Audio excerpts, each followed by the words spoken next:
기독교 사상가인 필립 얀시라고 하는 사람이 한때는 교회의 위선과 교회에서 발생되어지는 많은 문제들을 보면서 교회를 떠난 적이 있었어요.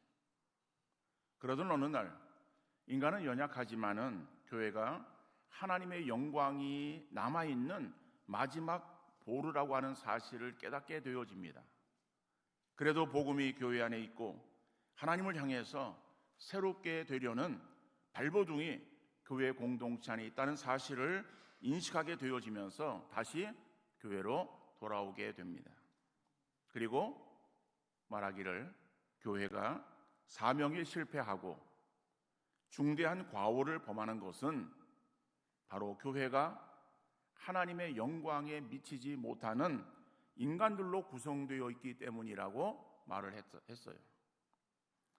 교회는 죄인들이 모인 공동체이기 때문에 그 속에서 때로는 과오를 범하고 실패하고 하나님의 영광에 이르지 못하는 그러한 일들이 생길 수밖에 없다는 것입니다. 교회가 문제가 있는 것이 아니에요. 교회는 주님의 교회예요.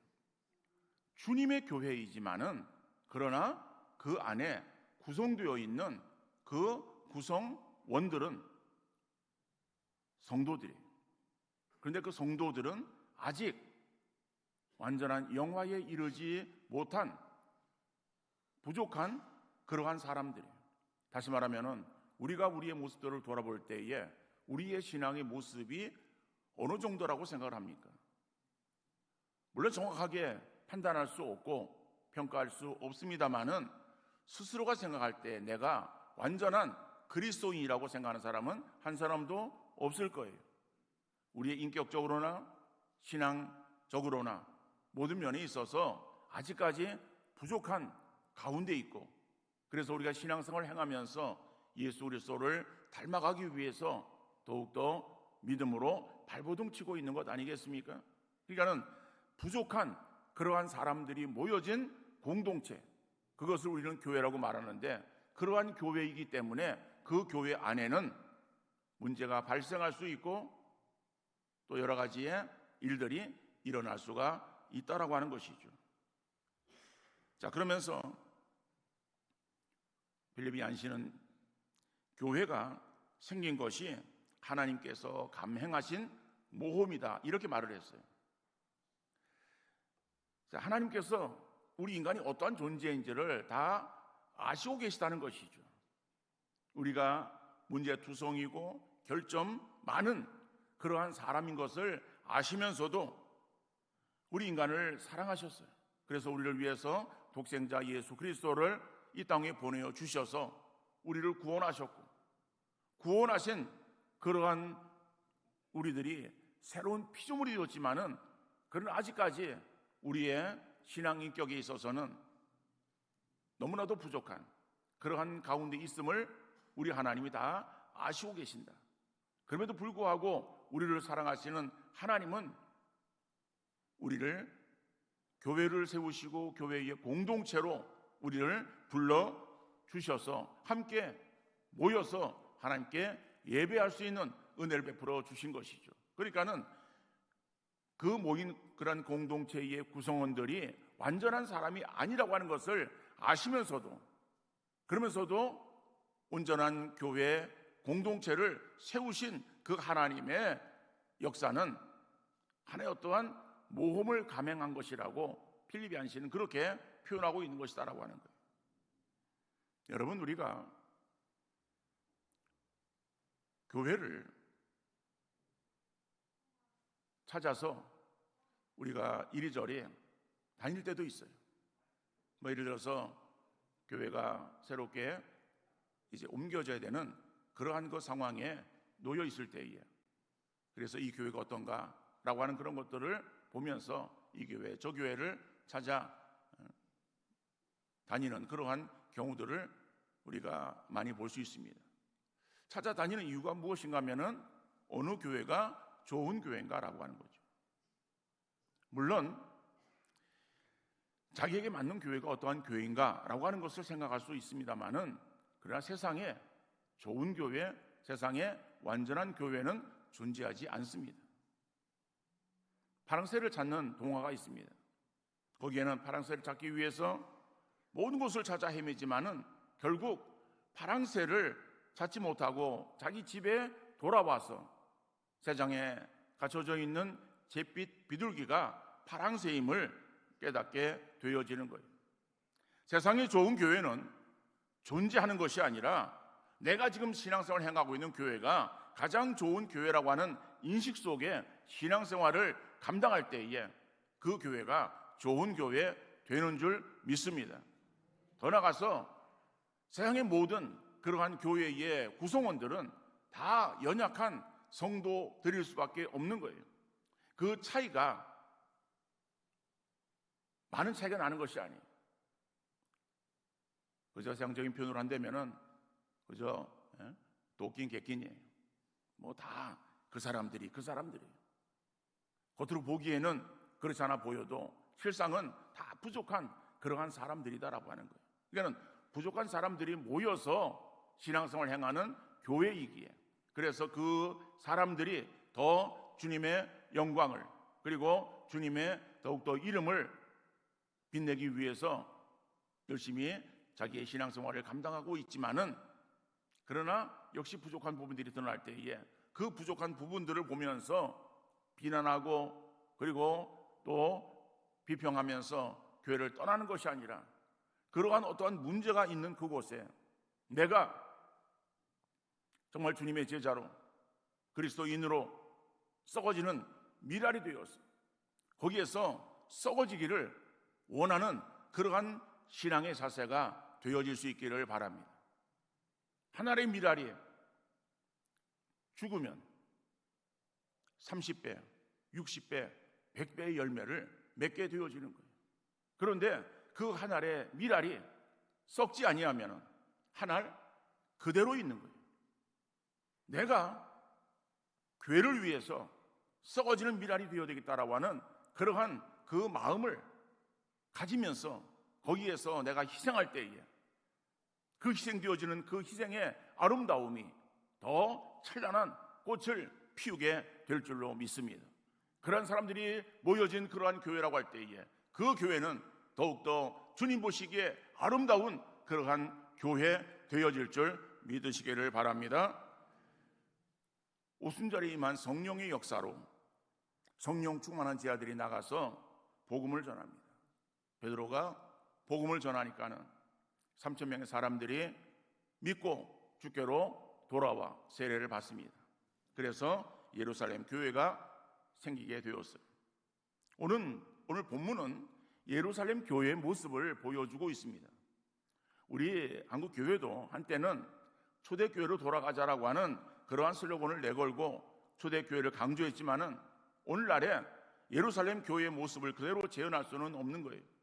그러나 오늘 본문 말씀을 통해서 우리가 추구해야 될 그러한 모습이, 교회의 모습이 어떤 모습인가를 우리가 살펴보면서 우리의 신앙의 모습을 돌아보는 귀한 시간 될 수 있기를 간절히 바랍니다. 첫 번째로 예루살렘 교회는 예배에 열심 있는 교회였어요. 오늘 보면 46절 말씀 보니까는 날마다 마음을 같이하여 성전에 모이기를 힘쓰고 집에서 떡을 떼며 기쁨과 순전한 마음으로 음식을 먹고 라고 말씀하고 있어요. 자, 그들은 날마다 마음을 같이하여 성전에 모였다. 다시 말하면 그들이 마음을 같이해서 성전 뜰에 모였음을 말하고 있는 거예요. 여기 성전은 어떠한 성소 안을 말하는 것이 아니라 그 성전 뜰을 말하는 거예요. 성전 뜰에 그들이 모여서 기도하고 하나님을 찬양하고 전도하는 일들을 행했음을 알 수가 있는 거예요. 당시에는 지어진 교회 건물이 없었어요. 그들이 예수를 주라고 고백하며 함께 모여 신앙생활을 행하기도 쉽지 않은 그런 상황이었습니다. 그러나 그들에게 있어서의 신앙생활의 어려움이 로마의 박해로 인해서 어떠한 핍박으로 인해서 어려움을 당했던 것은 아니었습니다.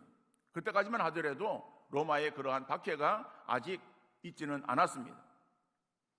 그러나 유대인들의 핍박과 박해가 있었어요. 각종 이적을 행하시는 예수님을 보면서 그 예수님에 대해서 유대인들이 어떤 마음을 가졌는가 하면은 이 사람이야말로 구약에서 예언되어진 바로 그 메시아다라고 하는 그러한 생각 속에 예수님을 따랐어요. 그런데 예수님께서는 이스라엘의 독립이나 이스라엘의 구원을 위해서 이 땅에 오신 것이 아니라 인류의 구원을 위해서 이 땅 위에 오셨음을 사람들에게 증거합니다. 그런데 그것이 유대인들에게 있어서는 들리지 않았어요. 자기들의 기대치는 자기들의 지금 나라가 로마의 속국으로 되어져 있는 상황 속에서 어떻게 이 난국을 헤쳐나갈 수 있는 그런 어떤 능력자가 우리에게 필요하다라고 하는 그러한 요구사항이 있었어요. 그래서 그러한 요구사항을 채워줄 그러한 메시아를 그들은 기대하고 있었던 거예요. 그런데 예수님께서 그 기대치에 부응하지를 못한 거예요. 다시 말하면 자기들이 생각하는 그러한 메시아가 아니다라고 하는 그러한 생각을 갖게 되어집니다. 그러다 보니까는 그 기대감이 실망감으로 바뀌었고 결국 예수님을 십자가에 못 박아 죽이라고 소리치는 폭도들로 변하게 되었던 것이죠. 자기들을 실망시킨 예수님을 처형하고 그 여세를 몰아서 그의 제자들까지 핍박하기에 이르게 되어진 거예요.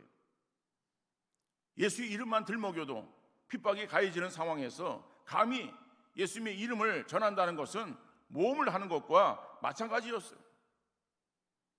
그러한 상황에서 제 아들은 예수님의 말씀에 순종하여 예루살렘을 떠나지 아니하고 거기에 모여 있었어요. 500여 명의 사람들에게 승천하시면서 말씀을 하셨지만은 380명의 사람들은 다 떠나고 120명의 사람들만 모여서 지금 다락방에 모여 있는 거예요. 그들이 모여서 기도에 힘씁니다. 다른 거 할 수 있는 것이 할 수 있는 것이 아무것도 없었을 거예요.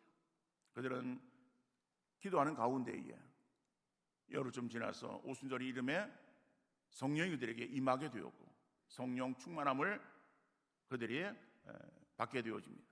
성령 충만하게 되어진 그 안에 있었던 그 제자들, 그러니까 120명 모든 사람들이 다 성령 충만을 했겠죠. 성경은 거기에 대해서 분명하게 말하고 있지는 않습니다만은 어쨌든 간에 거기 있는 사람들이 한 사람만 성령 충만한 것은 아니었을 거예요. 그러나 성경은 거기에서 대표적으로 베드로를 기록하고 있어요. 성령 충만이 임하게 되어지자 거기 있는 사람들이 마음이 불같이 뜨거워지게 됩니다. 열정을 가지고 이제는 안에서 숨어서 비굴하게 숨어 있는 것이 아니라 이제는 나가서 담대하게 복음을 전하는 거예요.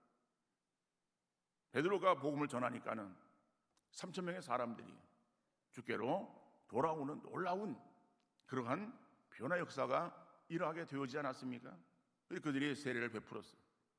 그러니까는 그 3,000명의 사람들이 개신교로, 기독교로 개종하게 되어진 거예요.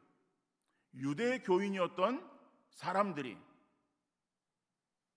기독교로 개종을 한 거예요. 그래서 3,000명의 사람들이 이제는 하나의 기독교 공동체를 이루게 되어진 거예요. 그런데 그렇게 예수 그리스도를 믿음으로 인해서 그들이 구원함을 얻는 그런 변화 역사를 이루었지만은 그러나 예루살렘에서 신앙생활을 행하기가 쉽지 않았던 거예요. 예루살렘은 유대 교인들의 중심 도시 수도입니다. 이스라엘의 수도예요. 그 수도인 예루살렘에서 유대 교인들, 그러니까 유대인들은 다 유대 교인이에요. 그러니까 다 유대 교인이 있는데 그 가운데서 구원받은 3,000명의 사람들, 3,000명이라고 하는 숫자는 많은 숫자이지만은 그러나 예루살렘에 살고 있는 유대인 중에서의 3,000명은 그렇게 많은 숫자가 아니었을 거예요. 적은 숫자예요. 그 적은 숫자가 유대인들을 눈을 피해서 거기에서 그들을 거스르는 그러한 예수를 믿는 그러한 기독교를 그들이 갖는다라고 하는 것은 쉬운 일이 아니었어요. 왜냐하면 그들의 박해와 핍박이 따랐기 때문인 것이죠. 더 나아가서 3,000명의 사람들이 새롭게 구원함을 얻어서 기독교로 개종을 했지만은 그들을 수용할 만한 공간을 마련할 수가 없습니다. 교회를 지을 수 있는 형편이 아니에요. 여러분, 3,000명이 들어가는 대규모의 큰 건물을 어떻게 짧은 시간 내에 지을 수 있겠어요?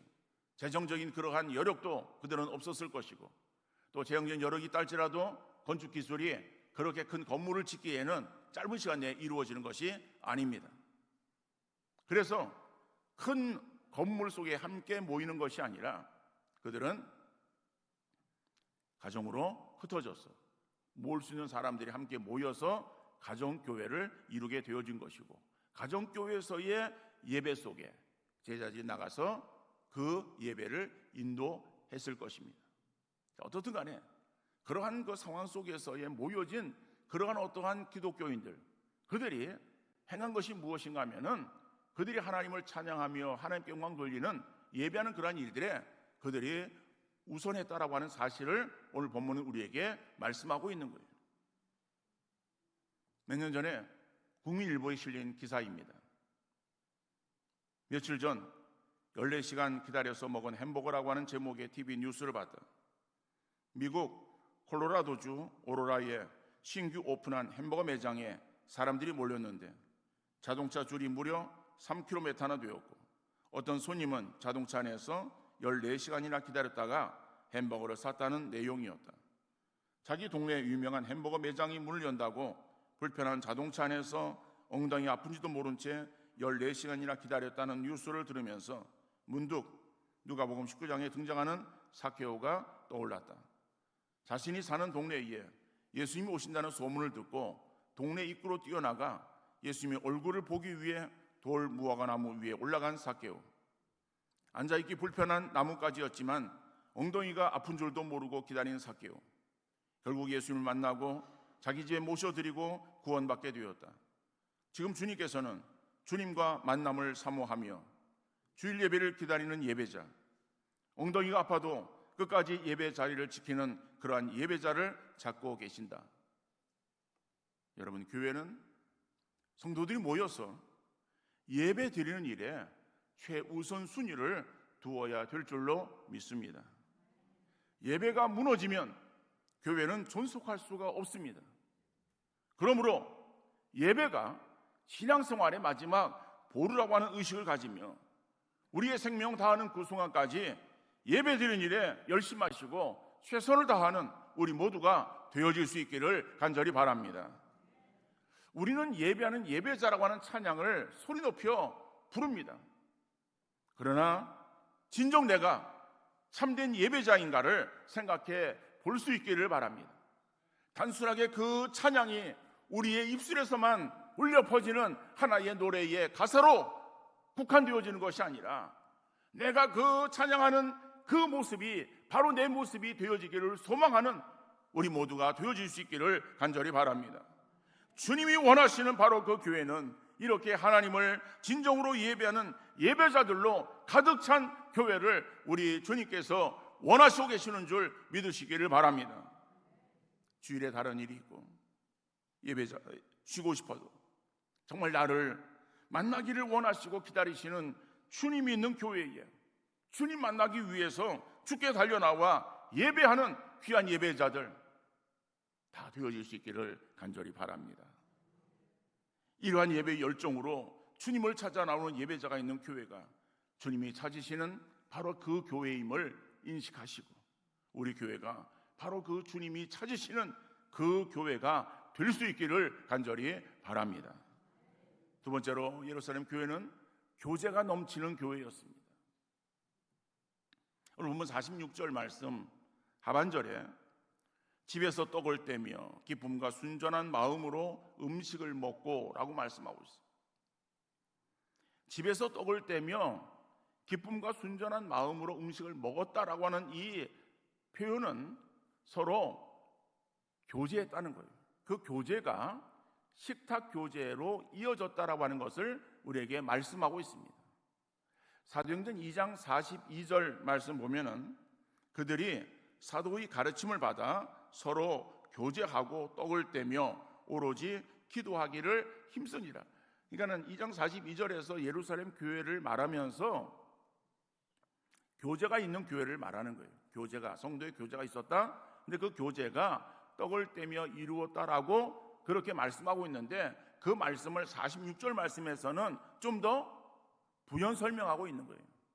그 집에서, 그러니까 교제하며 떡을 뗐다라고 하는 그 표현을 집에서 떡을 떼며 기쁨과 간절한 마음으로, 순전한 마음으로 음식을 먹었다. 그러니까 기쁨으로 서로 음식을 나누는 거예요. 이러한 성도의 교제가 그 교회에 있었음을 말씀하고 있는 거죠. 여러분, 교회는 전체 인원들이 모여서 함께 드리는 예배가 있어야 되는데, 온전한 교회를 이루기 위해서는 이것만 가지고서는 부족하다는 거예요.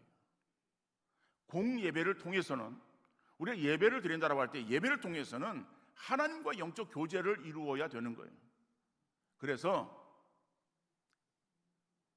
예배 모험에 보면은 예배 시간에는 서로 성도 간의 인사도 금지되어 있습니다.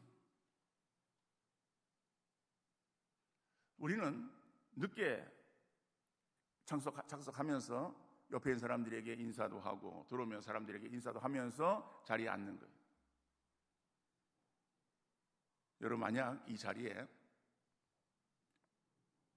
지금 대통령이, 우리나라에 그러면 대통령이 뭐 가장 그래도 높은 사람이라 생각할 수 있잖아요. 대통령이 와서 이제 뭐 이렇게 연설한다라고 할 때에 거기에 초대받아가지고 앉아 있다라고 할 때에 그 자리에 좀 늦게 장관이 와요.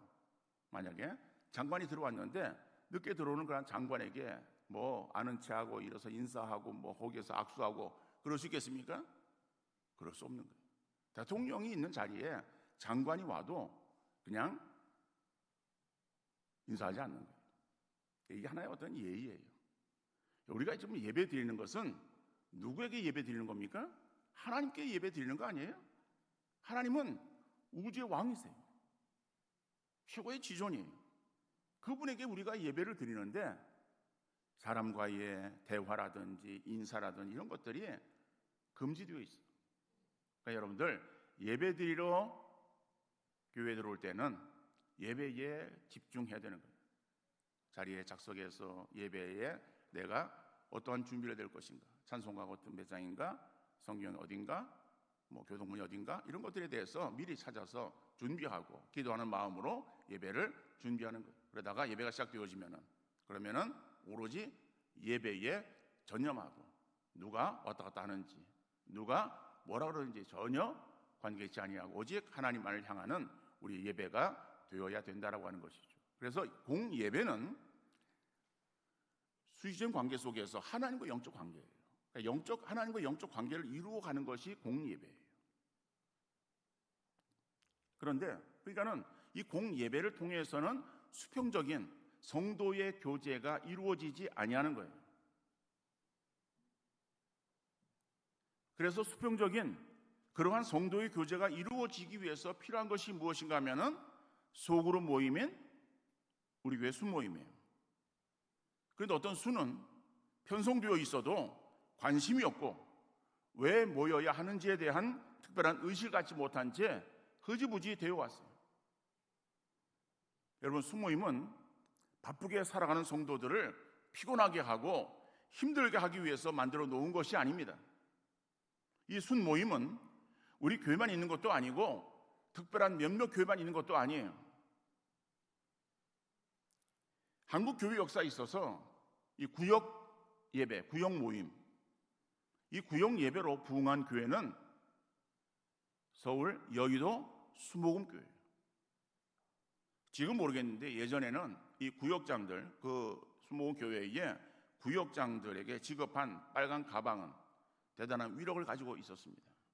그래서 구역장들은 빨간 가방을 들고 구역원들을 신방하고 전도하고 뭐 이런 일들에, 교회 일에 정말 앞장서는 그러한 일들을 이루었는데 거기에는 그 구역 모임이 아주 큰 힘이 되었다는 것이죠. 그래서 그 70, 80년대에 그때는 이 한국 그 교회가 세계 그 교회에 있어서 그 부흥하고 발전되어지는 그러한 일에 모델이 되어졌던 적이 있어요. 그래서 세계 교회가 한국 교회를 그때 주목하면서 그 부흥의 원인이 무엇인가, 그래서 한국에 부흥하는 교회 10대 교회 뭐 이래가지고 리스트를 만들어가지고 그러한 교회들의 특징들에 대해서 연구하고 또 관찰하고 그러기 위해서 외국에서 많은 목회자들, 신학자들이 한국으로 들어왔던 때도 있어요. 자, 그럴 때에 이 구역 모임, 이것이 한국 교회의 부흥의 한 모델이었다라고, 그래서 여의도 순복음교회의 구역 모임이 한국 교회의 부흥의 그러한 그 모델로 선정되어서 그래서 연구되어지는 일들도 있었습니다.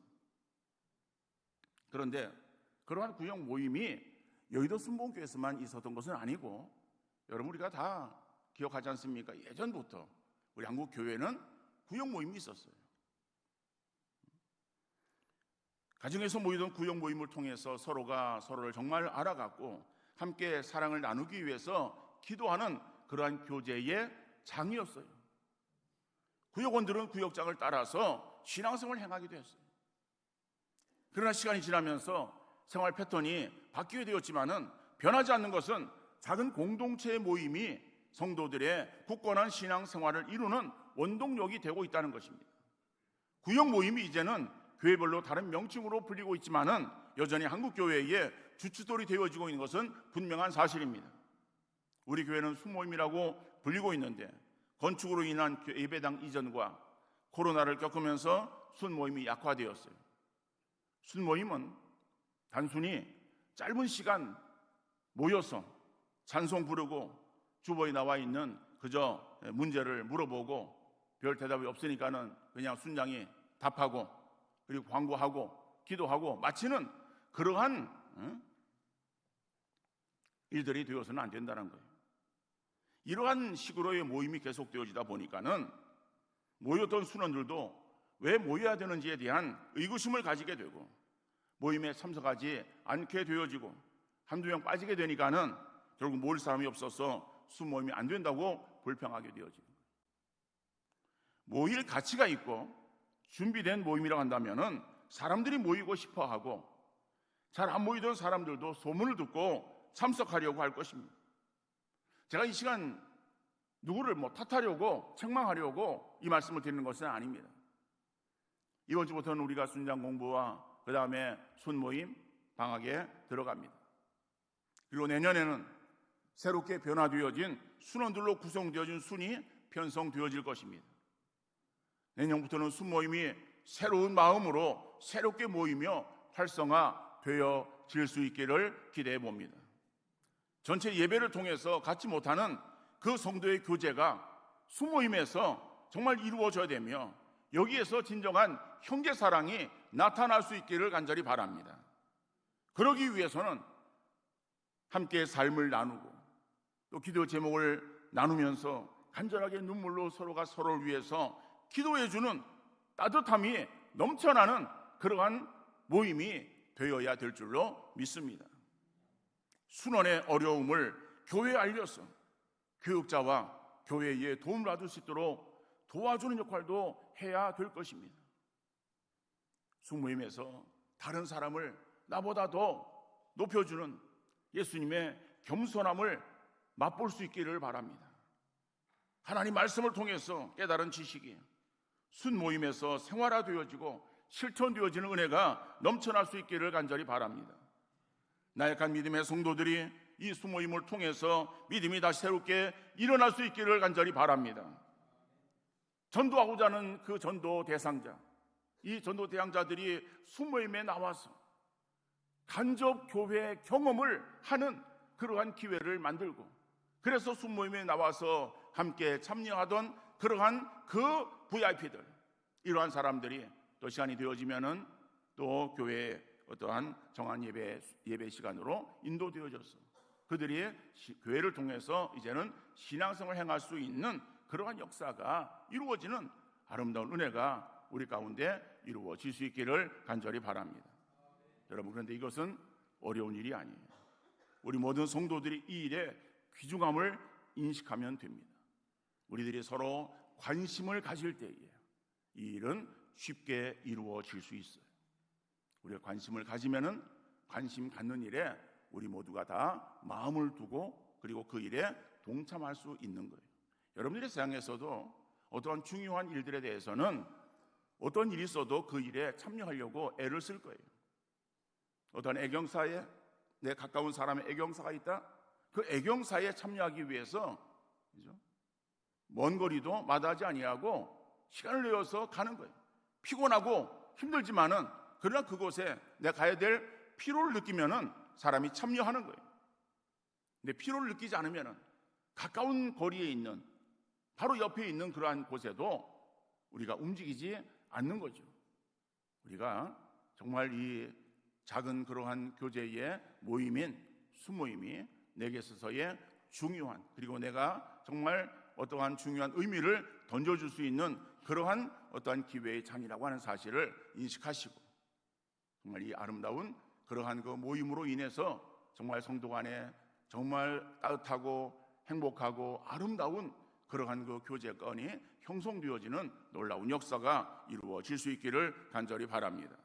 그래서 교회는 수직적으로 하나님과 영적 교제가 예배를 통해서 이루어져야 되고 수평적으로 성도와의 교제가 수모임을 통해서 이루어져야 되는 거예요.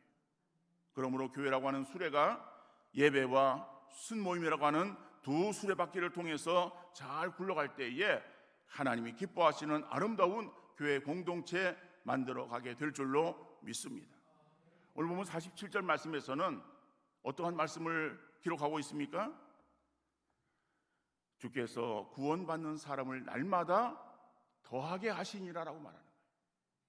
그 예루살렘 교회가 공예배와 그 다음에 또 작은 그런 그 모임인 그러한 어떠한 교제를 통해서 더욱더 구원받는 사람을 날마다 더하게 하셔서 예루살렘 교회가 더욱더 확장되어지고 더욱더 주의 영광을 누리는 아름다운 그러한 교회로 나가게 되었음을 성경은 증거하고 있습니다. 그러므로 우리 교회가 정말 이 두 수레바퀴가 공예배와 그 다음에 순모임이라고 하는 그러한 그 두 수레바퀴가 잘 굴러가서 교회라고 하는 그러한 그 공동체가 정말 아름답게 진행되어져 나가고 그래서 정말 그 교회를 바라보시는 우리 주님께서는 정말 주님이 바라시고 원하시는 바로 그 교회구나 라고 인정하는 아름다운 역사 이루어갈 수 있기를 간절히 바랍니다.